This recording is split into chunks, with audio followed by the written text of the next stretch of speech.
నమస్కారం. ఆంధ్ర సమాచార్ టీవీ వార్తలకి స్వాగతం. ఎన్టీఆర్ జిల్లా విజయవాడ 13వ డివిజన్ న్యూ ఆర్టీసీ కాలనీ రామాలయం వద్ద 1,10,00,000 విలువ చేసే సీఎంఆర్ఎఫ్ చెక్కులు పంపిణీ చేసిన తూర్పు నియోజకవర్గ ఎమ్మెల్యే గద్దె రామ్మోహన్ రావు. గద్దె రామ్మోహన్ రావు మాట్లాడుతూ 94 మంది లబ్ధిదారులకు సుమారు 1,10,00,000 రూపాయల చెక్లను పంపిణీ చేయడం జరిగింది.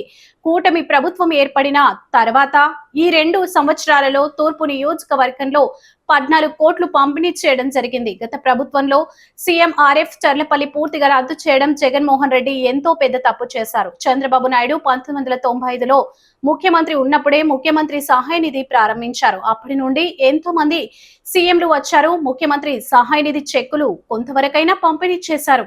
గత ముఖ్యమంత్రి వైఎస్ జగన్మోహన్ రెడ్డి వాటిని గాలికి వదిలేశారు. పేదవారికి చెక్కులు పంపిణీ కార్యక్రమం అమలు చేస్తున్న ముఖ్యమంత్రి చంద్రబాబు నాయుడు, డిప్యూటీ సీఎం పవన్ కళ్యాణ్లకు ఆ భగవంతుడు నిండు నూరేళ్లు ప్రసాదించాలని కోరుకుంటున్నాను. సుమారు 94 మందికి 1,000 అటు ఇటుగా 1,10,00,000 రూపాయలు ముఖ్యమంత్రికి సహాయ నిధి కింద నారా చంద్రబాబు నాయుడు గారు, ఉప ముఖ్యమంత్రి పవన్ కళ్యాణ్ గారు వీళ్ళందరూ కూడా కలిసి ఈ యొక్క కార్యక్రమాన్ని జయప్రదం చేస్తున్నందుకు వారికి మనస్ఫూర్తిగా కృతజ్ఞతలు తెలియజేస్తున్నాను. ఇప్పటికే మన విజయవాడ తూర్పు నెలలో సుమారు 18 కోట్లకు పైగా ఆ డిస్ట్రిబ్యూషన్ 2 సంవత్సరాలు చేయడం జరిగింది. గతంలో జగన్మోహన్ రెడ్డి గారు చేసిన అనేకమైన తప్పు పనుల్లో ఈ సీఎంఆర్ఎఫ్ అనే కార్యక్రమం తీసేయడం కూడా గొప్ప తప్పు పని. ఎందుకంటే ఇవాళ ఇంటింటికి ఎక్కడ అవసరం ఉన్నా కూడా ఇస్తామంటే ఆ రోజున మిస్ అయిన వాళ్ళు, ఆ రోజున నిజంగానే వాళ్ళు చాలా ఇబ్బందులు పడి అప్పులు తెచ్చుకుని వాళ్ళ యొక్క వచ్చిన జబ్బుల్ని నయం చేసుకున్న వాళ్ళు ఇవాళ అలో లక్ష్మణ అంటే బాధపడుతూ ఉన్నారు. మా సమయంలో ఎందుకు ఈ కార్యక్రమాన్ని పెట్టలేదు జగన్మోహన్ రెడ్డి అని ఆయన్ని నానా విధాలుగా ఆయన్ని శపిస్తూ ఉన్నారు.